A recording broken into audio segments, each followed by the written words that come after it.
इमरान खान साहब ने जो ट्वीट किया वो मैं आपके सामने रखता हूं जेल से, क्योंकि उनकी मुलाकात हुई उनके वकला के साथ। तो वो जो अंदर बातचीत इमरान खान साहब ने की वो बाहर आके रिपोर्ट हुई। अब क्योंकि इमरान खान की बहन नहीं मिली तो आसिम मुनीर का नाम आपको इस ट्वीट में नहीं मिलेगा, मैंने तो अभी नहीं देखा। दुनिया में निज़ाम हुकूमत की बुनियाद इखलाकियात पर होती है, ये इमरान खान साहब कहते हैं, जबकि पाकिस्तान का इखलाकी निज़ाम हर सतह पर मुकम्मल तबाह कर दिया गया है।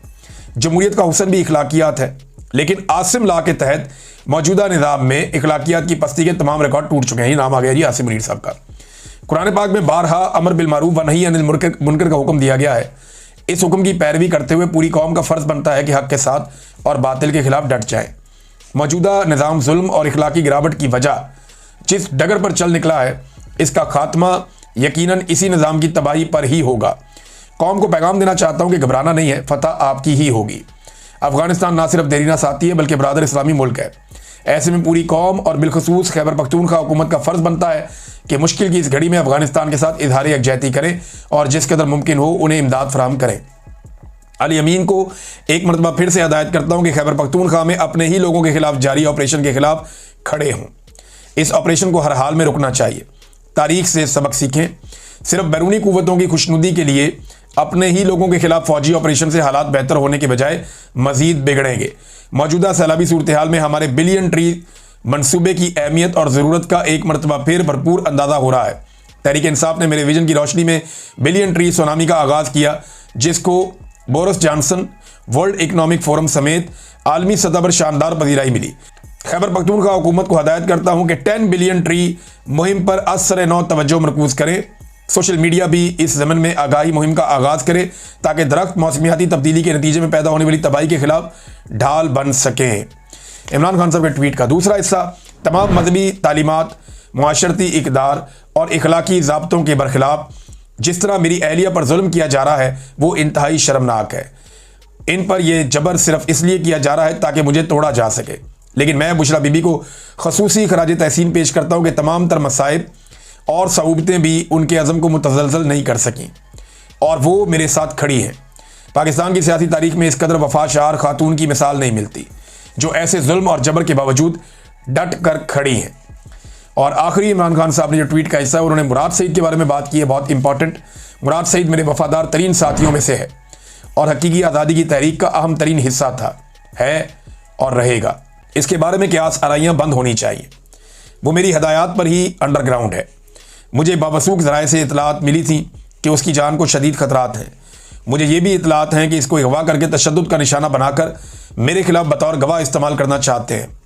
उसने अंडरग्राउंड होने से पहले भी और बाद में भी हर मौका पर मेरी हदायत के मुताबिक हकीकी आज़ादी की तहरीक में फ़ाल किरदार अदा किया है। ये जनाब इमरान खान साहब ने बात की है मुराद सईद के बारे में। नाज़रीन, अमेरिका में एक डेवलपमेंट है और ये जो विल्सन साहब ने, जो अमेरिका के अंदर जो विल्सन है, ये आप सब इसको जानते हैं, ये रिप्रेजेंटेटिव है हाउस का जो विल्सन अमेरिका में, और इसने भी ट्वीट किया है कि grateful to share this amendment was made in order by house rules committee this morning free Imran Khan. तो कमेटी ने कम से कम उसकी अप्रूवल दे दी है।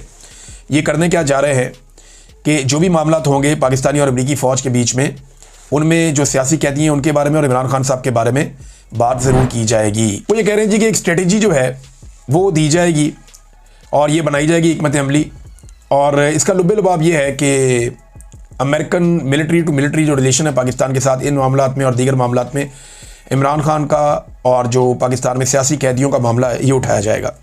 ये पाकिस्तान तहरीक इंसाफ की इसको एक कामयाबी के तौर पे आप ले सकते हैं, लेकिन अभी फ़र्क नहीं पड़ेगा। वजह यह है कि अमेरिका के साथ अभी मौजूदा हुकूमत और इस्टेब्लिशमेंट ने एक सोने, तांबे और रेयर अर्थ मिनरल का एक मुआहदा किया है जिससे वो बहुत खुश हैं, और डोनाल्ड ट्रंप फ़िलहाल पाकिस्तान के मौजूदा रजीम को अपने लिए फ़ायदेमंद समझता है।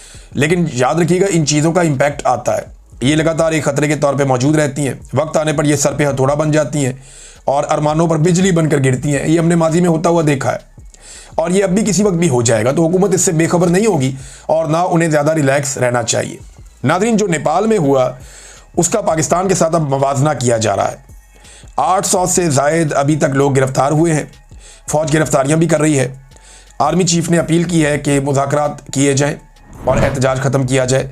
ख़बरें आ रही हैं कि वहाँ के आर्मी चीफ ने जो इक़्तिदार है वो संभाल लिया है। नेपालियों को जितना उन्होंने पहले ज़ोर लगाया वज़ीर आज़म को और बाकी काबीना को निकालने के लिए, उससे ज़्यादा जोर लगाना चाहिए आर्मी चीफ को टिकाने लगाने के लिए, इसको हटाने के लिए बीच में से। उसकी वजह यह है कि ये बंदा अगर वहाँ बैठ गया आके डिक्टेटर, तो नेपाली पहले से ज़्यादा तंग हो जाएंगे। उन्हें पाकिस्तान के तजर्बात से फ़ायदा उठाना चाहिए और उससे सीखना चाहिए। ये डिक्टेटर आते तो ऐसे ही होते हैं कि जनाब हालात बहुत ख़राब है, मुल्क संभालने में आया हूँ, फिर ये टिक कर बैठ जाते हैं और फिर किसी को कुछ नहीं मिलता और अवाम भी रुल जाती है।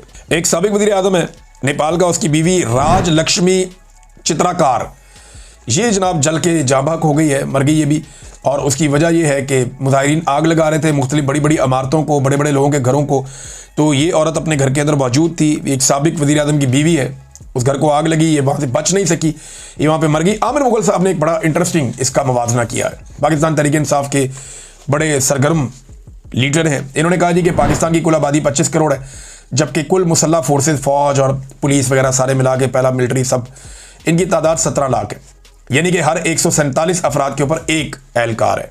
जबकि नेपाल की कुल आबादी 3 करोड़ है और उनकी जो मुसल्ह फोर्सेज हैं सारी मिला के लगभग 2.5 लाख हैं, यानी वहाँ पे 118 अफराद पर एक मुसल्ह एहलकार है। पाकिस्तान में 147 पर एक है और नेपाल में 118 पर एक है। इसके बावजूद आज नेपाल के दरो दीवार अवामी ताकत के आगे लर्जा हैं, क्योंकि वहाँ के नौजवान सोशल मीडिया के साथ साथ ग्राउंड पर भी उतनी ही मेहनत करता है और मार खाता है। पाकिस्तानी नौजवानों, इमरान खान तुम्हारी खातिर 72 साल की उम्र में मार खा रहा है, तुम कब निकलोगे, ये सवाल उठा है। बहुत सारे लोग कह रहे हैं जब तक पाकिस्तानी इस तरह नहीं निकलेंगे तब तक बात नहीं बनेगी। देखें 4 मुल्कों में तो हमारे आसपास जो है वो दुर्गत बन गई हुक्मरानों की और जूतियां छोड़ के भागे सारे, श्रीलंका में, बांग्लादेश में, नेपाल में, अफगानिस्तान में, यहाँ तो हो गया मामला। अब मामला पाकिस्तान में कब होगा? देखें माहौल तो पूरा तैयार है। मिलिट्री एस्टेब्लिशमेंट से लोग शदीद नफरत कर रहे हैं, साथ ही साथ लोग शदीद नफरत कर रहे हैं जो मौजूदा हुक्मरान इस वक्त मौजूद हैं, और हुक्मरानों ने लोगों की ऐसी तैसी फेरने में कोई कसर भी नहीं छोड़ी हुई। तो किस वक्त लोगों का पारा हाई हो जाए इसके बारे में हम कुछ कह नहीं सकते, लेकिन ये होना है अल्टीमेटली, क्योंकि जुल्म बहुत बढ़ गया है। अंदाजा करें जो लोग सिर्फ रिपोर्ट करते हैं उनके साथ क्या होता है। शाकिर एवान साहब, ये बड़े अच्छे जर्नलिस्ट हैं, बड़े शानदार जर्नलिस्ट हैं, कोर्ट रिपोर्टिंग करते हैं, सोशल इवेंट्स की रिपोर्टिंग करते हैं, पॉलिटिकल रिपोर्टिंग करते हैं, और इनका अपना एक अंदाज है बात करने का। तो शाकिर एवान साहब जो हैं उनके साथ जुल्म और बर्बरियत की जा रही है। पहले उन्हें नौकरी से निकलवाया गया, उन्हें 2 मरतबा अगवा किया गया, उन्हें बार बार जो है वो हरासा किया गया, और ज़हीम लगारी साहब के साथ भी यही हुआ, दीगर सहाफ़ियों के साथ, शेख आगा सरवर के साथ लाहौर में यही हुआ। अब उनके बैंक अकाउंट, शनाख्ती कार्ड, मोबाइल अकाउंट ये सारे ब्लॉक कर दिए गए। आप अंदाज़ा करें कैसा जालिम रजीम है ये, कि आप अगर हुक्मरानों की करप्शन को, बेईमानी को और 2 नंबरियों को एक्सपोज करेंगे तो इसके नतीजे में रोजी रोटी बंद कर दी जाएगी। और यही सारा कुछ इन बाकी मुल्कों में हो रहा था। फिर देखा ना अवाम ने कैसे लितरौल की है। तो मुझे लगता है पाकिस्तान में भी एस्टेब्लिशमेंट और हुकूमत की इसी तरह की दुर्गत बनेगी जिस दिन अवाम खड़े हो जाएंगे, और एक दिन खड़े हो जाएंगे। इसमें देर सवेर हो सकती है, लेकिन अल्टीमेटली ये होना है। अब तक के लिए इतनी, अपना ख्याल रखिएगा, अपने चैनल का भी। अल्लाह हाफ़िज़।